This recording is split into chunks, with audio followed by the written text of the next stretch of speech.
السلام علیکم۔ ویڈیو کی طرف جانے سے پہلے میری آپ سے گزارش ہے کہ آپ اس چینل کو ضرور سبسکرائب کریں تاکہ ہر نئی آنے والی ویڈیو آپ تک پہنچ سکے۔ وہ مجھے باہر تک چھوڑنے آیا اور رخصت کرنے سے پہلے مسکرا کر بولا، آپ نے یقیناً مجھے پہچانا نہیں ہوگا، میں آپ کا شاگرد رہا ہوں۔ میں نے بھی مسکرا کر جواب دیا، میں معافی چاہتا ہوں، میں نے آپ کو واقعی نہیں پہچانا۔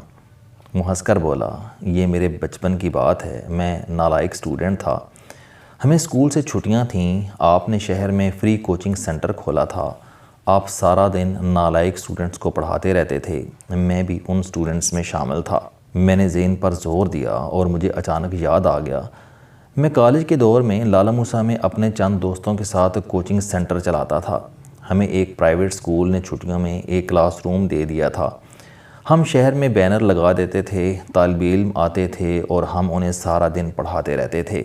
میں اچھا استاد نہیں تھا، لہٰذا میں سارا دن بچوں کو کہانیاں سناتا رہتا تھا۔ بچے ہمیشہ کہانیوں میں دلچسپی لیتے ہیں، وہ سارا دن میرے گرد بیٹھے رہتے تھے۔ یہ سلسلہ چند سال چلا، لیکن پھر میں یونیورسٹی شفٹ ہو گیا اور یوں یہ پروجیکٹ ختم ہو گیا۔ میں نے اس دور کو یاد کیا، ہنسا اور اس سے پوچھا، آپ کس سیشن میں تھے؟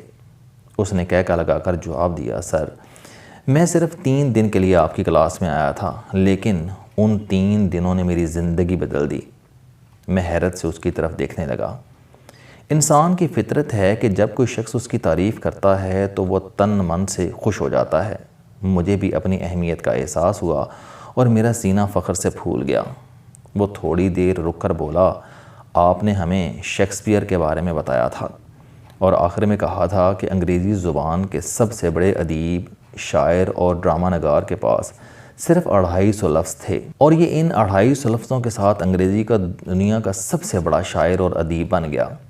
آپ لوگ اگر روزانہ صرف ایک نیا لفظ سیکھ لیں یا انگریزی کا ایک فقرہ روزانہ یاد کر لیں تو آپ مہینے میں 3 لفظ یا فقرے سیکھ جائیں گے اور سال میں 365، یوں آپ شیکسپیئر سے بھی آگے نکل جائیں گے۔ وہ رکا اور پھر ہنس کر بولا، آپ کے ہاتھ میں ڈان اخبار تھا، آپ نے اس کی ہیڈ لائن سرکل کی اور سرکل دکھا کر کہا، آپ کو صرف ایک اخبار خریدنا ہے، وہ پورا پڑھنا ہے، مشکل فقرے کسی نوٹ بک میں لکھنے ہیں اور پھر انہیں یاد کرنا ہے۔ آپ روز نیا فقرہ یاد کریں اور پچھلے فقرے دہراتے چلے جائیں، آپ 1 سال میں پورے انگریز دان بن جائیں گے۔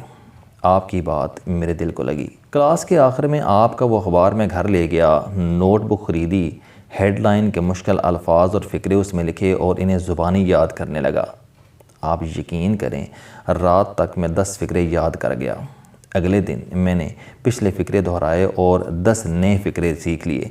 یہ بھی ہو گیا، میں اب نئے فقرے لکھتا تھا، انہیں یاد کرتا تھا اور پرانے دہراتا چلا جاتا تھا۔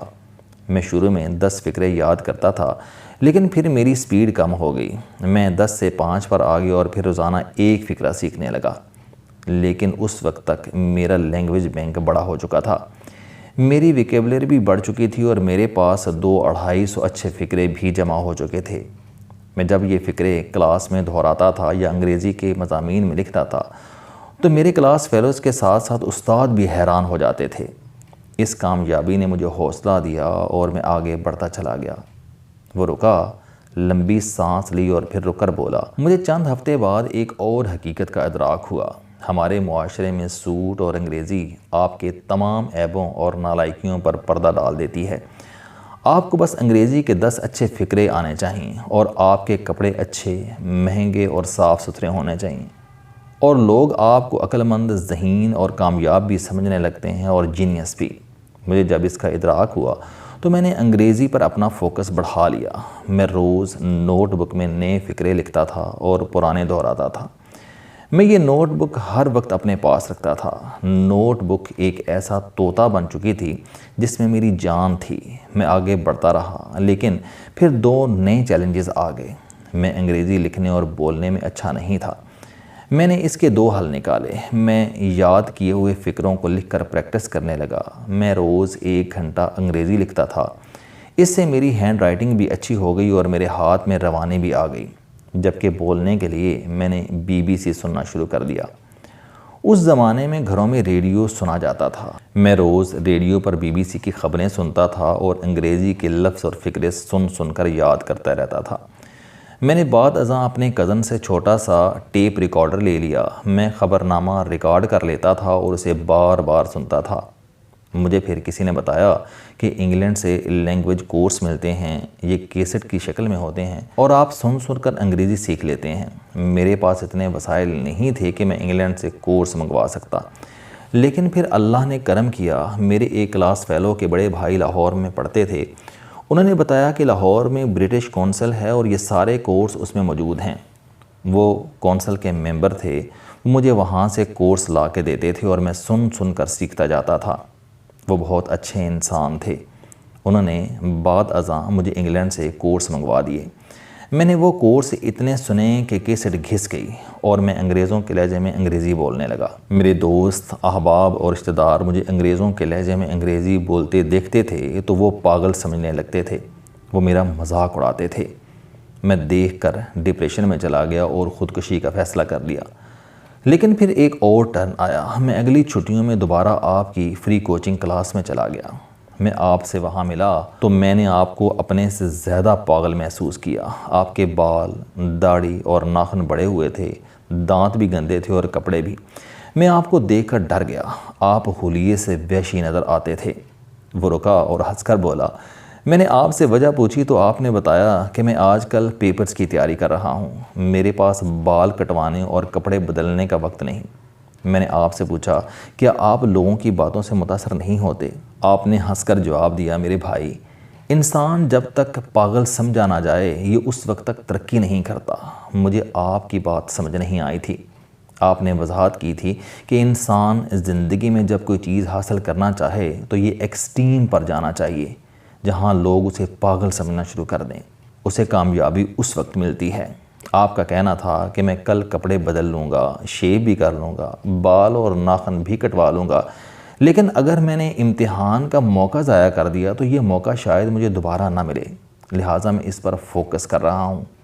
لوگ مجھے آج پاگل سمجھ رہے ہیں، لیکن کل جب میں کامیاب ہو جاؤں گا تو میرا یہی پاگل پن لوگوں کے لیے مثال بن جائے گا۔ لوگ اپنے بچوں کو میری کہانی سنایا کریں گے۔ چنانچہ ہمیں دوسروں کی رائے پر توجہ دینے کے بجائے کام پر فوکس کرنا چاہیے۔ مجھے دوسرا نسخہ بھی مل گیا۔ چنانچہ میں واپس آیا اور دوبارہ کام میں جت گیا۔ میں نے اب لکھنے اور بولنے دونوں کی پریکٹس شروع کر دی۔ وہ رکا، لمبا سانس لیا اور اس بار اس کی آنکھوں میں آنسو تھے۔ اس نے کہا کہ سر آپ یقین کریں پورے اسکول اور پھر پورے کالج میں مجھ سے اچھا انگریزی بولنے، لکھنے اور پڑھنے والا کوئی نہیں تھا۔ میں نے اس پریکٹس میں ایک اور چیز لرن کی کہ انسان اگر کسی چیز میں ماسٹری حاصل کر لے تو پھر باقی تمام فن چل کر اس کے پاس آ جاتے ہیں۔ میری انگریزی نے مجھے دوسرے تمام مضامین میں بھی مدد کی اور پھر میں ٹاپ کرتا چلا گیا، یہاں تک کہ میں نے MBA کیا، اسکالرشپ پر باہر گیا، ملٹی نیشنل کمپنیوں میں کام کیا، پاکستان آیا، اپنا کام سٹارٹ کیا اور آج اللہ تعالیٰ کے کرم سے آپ کے سامنے ہوں۔ مجھے اس کی کہانی نے ششدر کر دیا۔ میں حیران ہو گیا اور بچپن کی پڑھی ہوئی وہ کہاوت یاد آ گئی جس میں بتانے والے نے بتایا تھا کہ انسان کو لمبے چوڑے فلسفے اور دانش کی ضرورت نہیں ہوتی، اللہ کا کرم ہو تو ایک فکرہ پوری نسلیں بدل دیتا ہے۔ ہم چند دوستوں نے جوانی میں شغل کے طور پر فری کوچنگ سینٹر بنایا تھا۔ ہم چھٹیوں میں اسکول کے بچوں کو اکٹھا کر کے مہینہ 2 مہینہ فری پڑھاتے تھے۔ ہماری اس انیشیٹو نے اس جیسے نہ جانے کتنے طالب علموں کی زندگی بدل دی ہوگی۔ میں نے یہ سوچ کر پہلے فخر کیا اور پھر شرمندہ ہو گیا اور اپنے آپ سے سوال کیا کہ میں نے اتنا بڑا انیشیٹو آگے چل کر بند کیوں کر دیا تھا؟ میں کتنا بیوقوف ہوں۔ میں نے اس کا ہاتھ پکڑا، جھک کر اسے بوسہ دیا اور گیلی آنکھوں سے اس کی طرف دیکھ کر کہا، تم میرے محسن ہو، تم نے ایک بار پھر مجھے ایک ایسی نیکی کے ساتھ جوڑ دیا ہے جسے میں روزگار کی دوڑ میں بھول گیا تھا، تم بہت عظیم ہو۔ السلام علیکم۔ آپ سٹوڈنٹ ہیں، کوئی جاب کرتے ہیں، کاروبار کرتے ہیں یا پھر آپ گھریلو زندگی گزار رہے ہیں، اگر آپ اپنی زندگی کو بدلنا چاہتے ہیں تو اس چینل علم دوستی پر آپ زندگی میں کامیابی کے لیے جاوید چوہری صاحب کے موٹیویشنل، سوشل، سیلف ڈسکوری سے ریلیٹڈ اور صحت سے متعلق بے شمار کالم سن سکتے ہیں۔ میرا دعویٰ ہے کہ یہ چینل آپ کی زندگی بدل دے گا۔ اس چینل کا مقصد اچھی باتیں معاشرے میں پھیلانا ہے اور اچھی بات کو دوسروں تک پہنچانا صدقہ جاریہ ہے۔